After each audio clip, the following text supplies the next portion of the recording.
Hi, my name is John Campbell. I often attend Mass at the 10 a.m. Mass on Sundays, and I have some ideas I'd like to share with you. I had an instance this week with a guy at work who said something quite rude early in the week, and I struggled with it in my mind.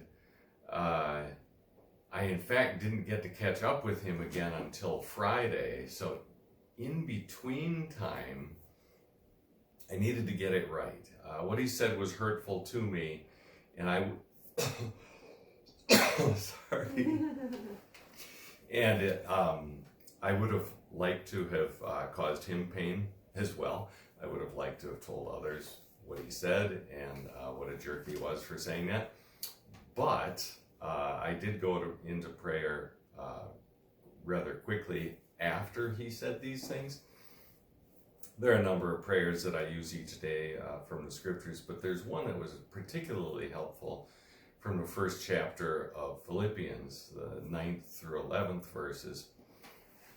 So I'm thinking through this situation and praying through this prayer, and here's how it goes. It says, and this is my prayer, that my love may abound more and more in knowledge and depth of insight.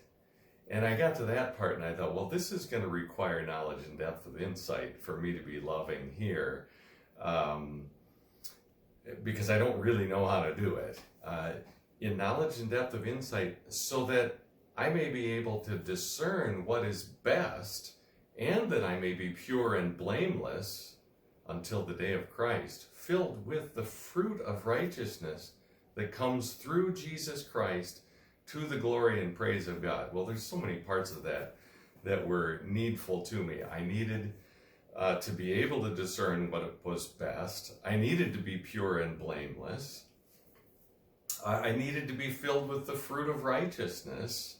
And I needed to know that that comes through Jesus Christ, because in myself, I was finding myself a bit short on love in this situation. I also know from Romans 5:5 that the love of God is shed abroad in our hearts through the Holy Spirit. So I was leaning into God for these things.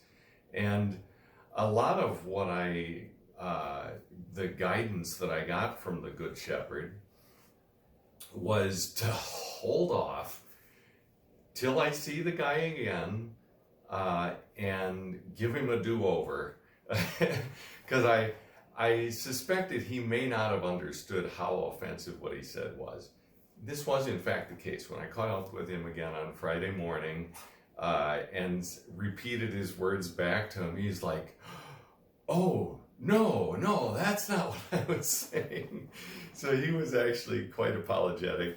And at that point, it was much easier to feel loving toward him. But I was so glad that I hadn't blabbed it to other people and sought to cause him hurt through my own, getting back at him. And really that's quite directly attributable to the action of the Lord in me through that wonderful prayer in Philippians chapter 1. So that's a little story there that I think can be helpful.